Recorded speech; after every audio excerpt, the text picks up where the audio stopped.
Good afternoon बाउंडुला family. आज के एकटू देरी हो गल ब्लग स्टार्ट करते कारण 3:45 बाजे आमी गेছিলাম একটু ডাক্তারের কাছে। কালকে থেকে মাইগ্রেন না কিসের ব্যথা মাথার যন্ত্রণা মাথা খারাপ হয়ে যাচ্ছিল, যার জন্য ডাক্তার দেখিয়ে আসতে গেছি। প্রচন্ড বমি হচ্ছে, এর ফলে আমি শুতেও পাচ্ছি না মাথা নিয়ে, এর জন্য গেছিলাম একটু ডাক্তারের কাছে। বাবাকে এসে খেতে দিলাম, মাকে খেতে দেওয়া হয়ে গেছে, আর ছেলে খেয়ে দিয়ে একটু কলেজের দিকে গেল, কাজ আছে বলে ওর।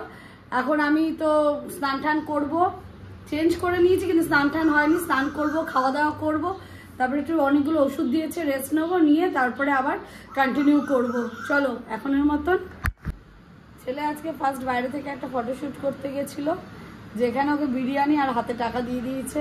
টাকা এনে দিতে গেছে আমার হাতে, আমি বললাম মায়ের দিদার হাতে দে। আর ওই যে এখন উনি বসে বিরিয়ানি খাচ্ছেন। এটা ছেলের কাছে খুব আনন্দ যে এটাও প্রপারভাবে নিজের ইনকাম, এটা ওর এত বছরে প্রথম নিজে ইনকাম করলো। যাই হোক, দিয়ে ওই টাকা আমার মার কাছে দিয়ে রাখা আছে, আর উনি খাচ্ছেন বিরিয়ানি। চলো আমিও খেয়ে নিই, খাওয়া দাওয়াটা আমিও সারি। আমি ওর জন্য ওয়েট করছি, ঘড়িতে বাজে 4:30। এখন আমি খেতে বসবো, আগে খাওয়া দাওয়া করি। আমি ছেলে এখন খেতে বসেছি, পুঁই তরকারি, ডাল, মাছ। লেবুটা খুঁজে পাচ্ছি না, লেবুটা খুঁজছিলাম অনেকক্ষণ থেকে যে লেবু খাবো। যাই হোক, লেবু ছাড়াই ভাত খেতে হবে, খিদে পেয়ে গেছে প্রচুর জোর। আগেই বললাম 4:30 বাজে। এখন হচ্ছে আমাদের বাড়িতে এসি সারানো। যাই পিছন দিকটা গেলে বুঝতে পারবে এসিটা কি অবস্থায় ঝুলছে।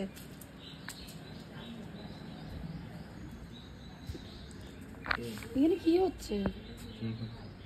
কেউ করছে না।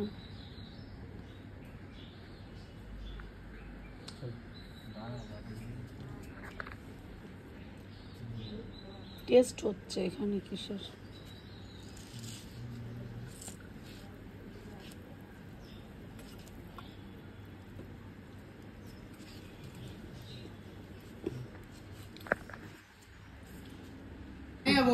এই যে ভিডিও হচ্ছে সম্বন্ধের জন্য ভিডিও হচ্ছে।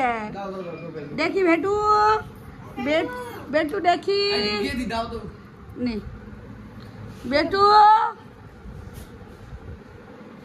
এটা মাসি, এটা বোন, আর ওটা আমি। এই মারো মারো, এটা বোন, ওটা আমি।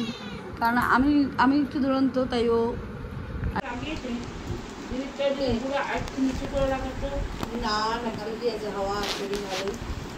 মশা না ধরলেই হলো বাবা।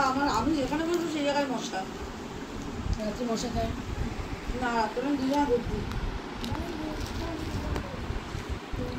রান্না করে জানিস তো।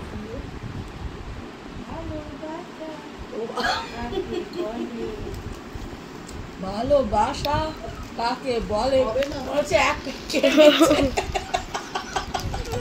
একটা গ্লাস ধরে বিপিন বাবু খাবে।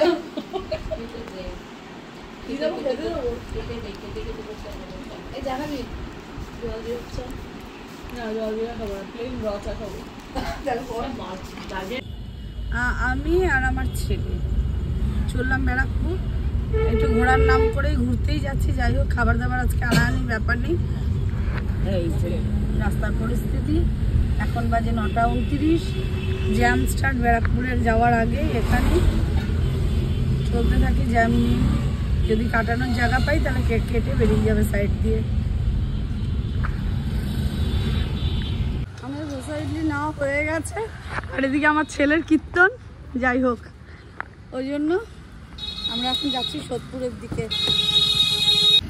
আমরা ডিসিশন নিলাম, মানে আমি ডিসিশন নিলাম যে আমি চা খেতে আর সোদপুর অবধি যাবো না। 9:51 বাজে। চিড়িয়ামোড় থেকে চা খাবো চিড়িয়ামোড় থেকে, আর ফুচকা খাবো, খেয়ে বাড়ি যাবো। কেন যে সোদপুরটাকে ক্যান্সেল করলাম, আমাকে চা খাওয়াই ক্যান্সেল হয়ে গেল। অতগুলো ফুচকা দই বড়া খাইয়ে আমাকে বাড়ি নিয়ে চললো। ভেবেছিলাম ব্যারাকপুর থেকে আমি চা খাবো, কিন্তু আমাকে খেতে দেয়নি। যাচ্ছি বাড়ির দিকে। মিষ্টিটা কি নিবি নাকি সেটাও বলবি নেবো না? যাক, মিষ্টিটা তাহলে নেবে। আর দইটা কি নিবি নাকি তাও বলবি নেবো না? ও দইও ক্যান্সেল, শুধু মিষ্টি নিয়ে আমরা বাড়ি যাবো এখন।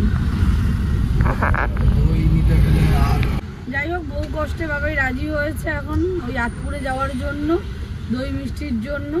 এই যে ছেলে এখন রেগে গেছে, রেগে গিয়েও ও নিজে আমি খাবে বলেই রাজি হয়েছে, এটাই হলো সবচেয়ে ভালো ব্যাপার। এখন আমরা যাচ্ছি আটপুরে দই আর মিষ্টিটা নিয়ে। দোকান খোলা থাকে, যদি না থাকলে তো হয়ে গেল গল্প।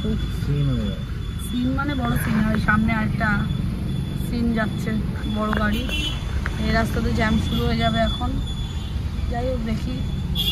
আবার চলে এসেছি আমি আর আমার ছেলে আটপুরের সেই দোকানে। বাবা কি ধুলো রে, এই যে দোকানটা,